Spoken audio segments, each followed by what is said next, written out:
Hey guys, Nate Tice here from the Athletic Football Show, back again with another edition of Wind the Clock, the untimed down version. We are going to be talking about the run game here. Yes, super sexy, the run game. It was a 5-yard touchdown run by Miles Sanders of the Philadelphia Eagles. And really, I'm going to explain why numbers and math and angles is really attractive. I'm telling you guys, it's good stuff. So we'll just jump right into it. On the play here, the play in question, the Eagles start with a 3 tight end look, a 13 personnel look. You see a lot of 80s numbers. They're not wearing single digits there. Thank you, Philadelphia Eagles tight ends. So because the Eagles are in 3 tight end look, the Jaguars defense matches with a base defensive look. You can see big bodies here. You can see 3 defensive linemen. You can see 2 edges. I labeled them as edges. You can call them outside linebackers. I will not dock you points on the test after. Now, with this play, because they are matching with big bodies, also the Eagles kick over their offensive line to create an unbalanced look. You see Lane Johnson. Lane Johnson is typically a right tackle. He should be right here where the tight end is, but nope. What they're doing is putting Lane Johnson over to left tackle, and we are going to kick out our another offensive lineman, Jack Driscoll, to basically be an extra tight end. So we are creating a dual tight end look over here, even though we only have 3 tight ends on, and we have 2 tight ends on the other side of the ball. Now, because of that, what unbalanced lines have to do, it's not that funky for the offense, but what it forces defenses to do is to kind of be simple. They have to communicate. It comes extra little second of consternation for them where they have to sort it out, make sure that everyone's lined up in the same spot because they have to be gap sound and play good defense as well. And I'll explain what gap sound means in a second. But because of that, we have a very simple coverage look from the Jaguars defense. They are in man coverage. Right there, you have a corner on Devontae Smith, and you have another corner on Dallas Goedert.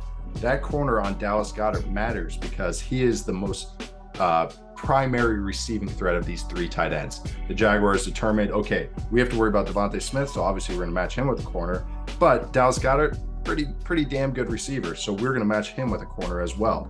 That's going to become relevant in just a moment. This is just personnel in the formation. I'm telling you, this is really sexy stuff. The Eagles shift their other tight end before the snap, Jack Stoll. And Jack Stoll is essentially going to be a lead blocker on this play. What the play is a gap concept, a gap run concept that could be either power or counter. What a gap run concept is the offensive line and the tight ends block down gaps. They are blocking down, blocking down, blocking down, blocking down, blocking down, and you have a pulling guard coming around. This pulling guard, Sua Opeta, will be pulling around with bad intentions and creating a run lane for Miles Sanders. So all those offensive linemen and tight ends blocking down, why that matters is defenses have to play gap sound. And what that means is this is the A gap, this is the A gap, this is the B gap, this is the B gap, this is the C gap, this is the C gap. They have to have a body in each of these gaps. If they don't, offenses will find it. They'll poke and prod like velociraptors in Jurassic Park, and they'll find a weakness over time, or running backs will find it and take advantage of it. So because this defense has to play gap sound, you have this guy crashing down, this guy crashing down, him hitting here, him hitting here. And the offense uses that to their advantage. They block these guys down. You hear about that, down blocks. Dallas Goedert right here. Dallas Goedert actually is working all the way to this linebacker. You can see how that's a favorable angle. He has some time to go capture him, so go block him. But that linebacker gets taken out of play. I'll explain why in just a moment as well. Now, you might have heard me say, why does the corner on Dallas Goedert matter? Well, when Jack Stoll shifts back here, he not only has a nice favorable angle, he's also blocking a corner. Again, they don't want to play in the run. They want to cover people. They do not get paid to tackle people. So he's really not really feeling it. So Jack Stoll's got a favorable angle, and on top of it, he's blocking a corner. He's got a size advantage. Math, I'm telling you, it's relevant. So he blocks out. The guard pulling around is blocking this linebacker right here. This linebacker overruns the play. So now you're getting great run lane for Miles Sanders to hit. It parts like the Red Sea, really. And on top of it, so you have all these defenders squeezing in. They do not want to give up a touchdown here.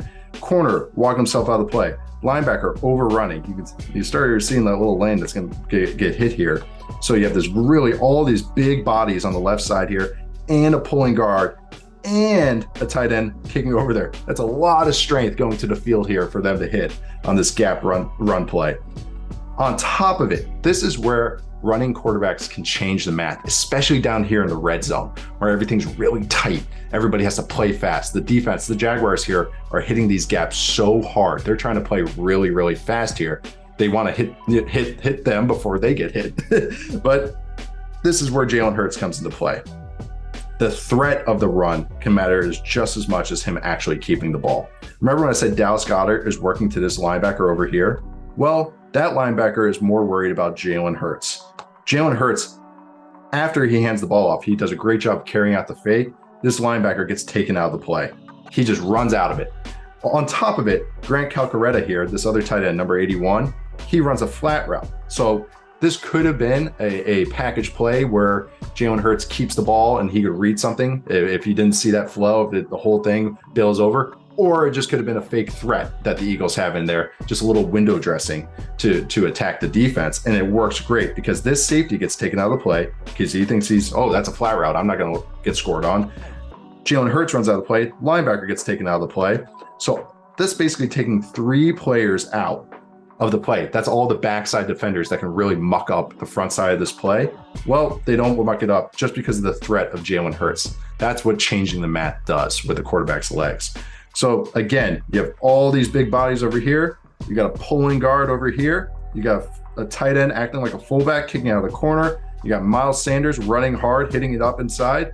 And it's always a good thing when the safety is the one trying to make a tackle on the running back, and that safety is meeting the running back at the goal line. Again, this was a 5-yard gain, but I'm telling you, math is sexy. The run game is sexy. Again, this is Nate Tice from Wind the Clock, the untimed down version. It was a 5-yard touchdown for the Philadelphia Eagles, led to 6 points, big victory. I'll be doing this every week, and I'll see you guys next time.